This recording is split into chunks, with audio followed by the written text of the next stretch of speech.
Welcome to my studio. I'm Beth Gautsch and I'm a metalsmith.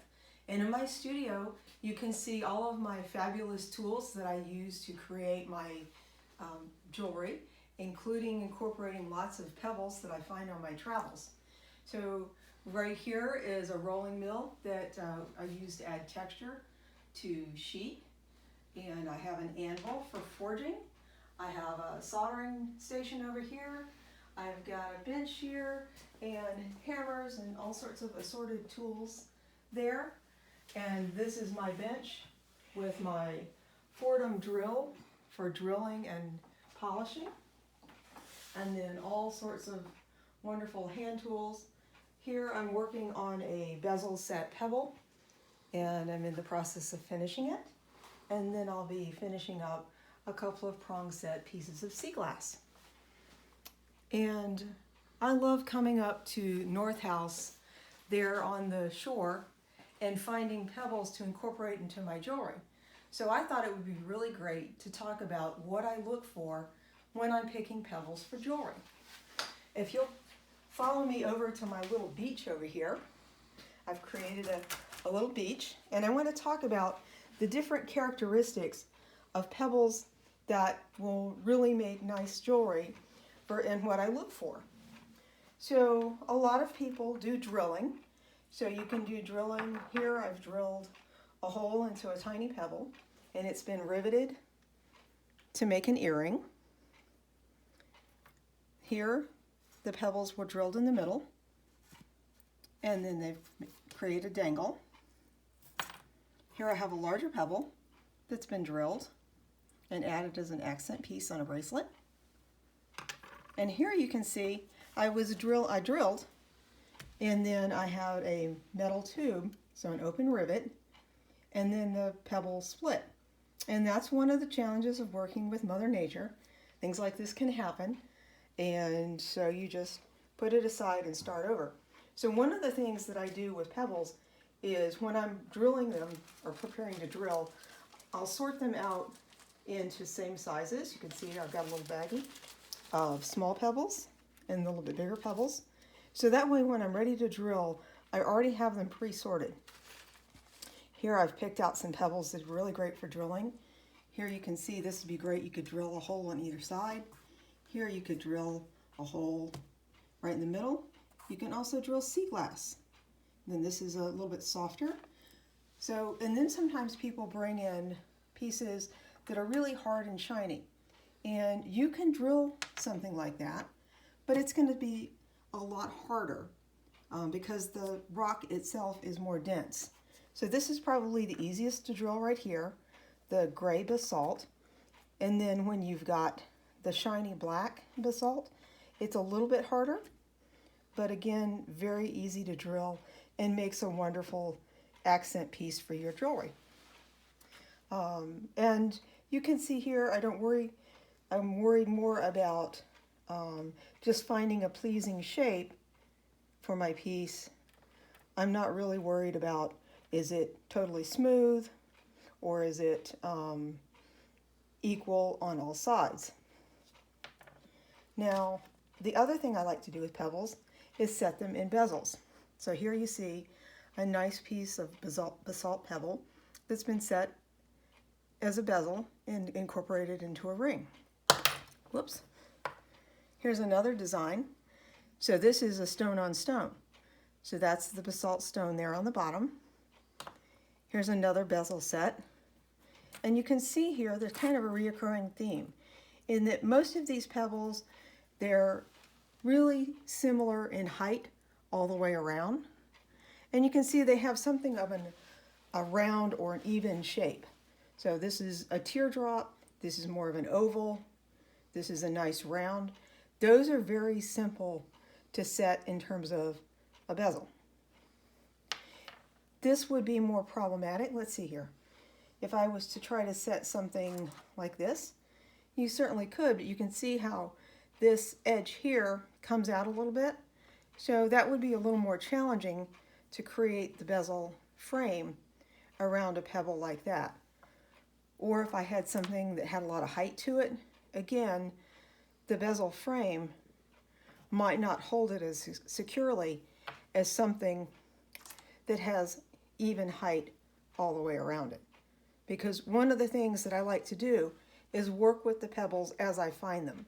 I don't alter their shape in any way. And for that reason, I really like prong set. You can see here, this is a prong set sea glass. I find that on the beach as well. And I like the prong set because you can see the light shining through it, like so. But here are some prong set pebbles. And these are really cool looking pebbles. And the prong settings really sets off each pebble. And you can see the backside because they have some cool striations through the pebble. And then the front. So when I'm setting a pebble in a prong set, here's another one where the shape is very irregular. This would be very hard to set as a bezel, but it really lent itself to a prong setting. And then I found this heart-shaped pebble, which also lent itself to a prong setting. So you can see with prong setting, I could set something that's small like that, or something that's very irregularly shaped, or an unusual shape like that. I could use it to show off the really cool coloring in a pebble, or something like this. So the prong setting really allows you to adapt the setting to the actual shape of the pebble, which is one of the reasons I really like doing a lot of prong setting. You'll also notice that you can set a prong on a pebble that's really tiny. So it's a little more fiddly, but definitely doable. Another way to capture pebbles is to do a mixture of prongs and wire. If you'll see this, I've got prongs holding along the sides, and then I have heavier wire on either end, which help capture it and hold it in place. So that's incorporating prongs as well as a little bit of framing. I also have that done on this pebble right here, which again, you may have a pebble that may not lend itself to be totally prong set, or the framing allows you to accent perhaps a particular shape that you like, and you want to really call attention to the cool shape of your pebble. Another way to set a pebble, if you have something that's really flat like this, we could set it as a tab. So here I've cut out a little piece of paper as a guide to figure out what shape I want my metal to be, and then I'll trace my guide over onto and use it as a template and trace it, cut out my metal, and then the tab pieces will fold over to hold my pebble in place. Another way to do this, maybe I have a pebble that somehow the top has been sheared off. Well, I could create a cap for it, and it could become a pendant. And I think that would look really cool. So when I'm setting pebbles, I really look to the pebble to tell me, well, how best to set it.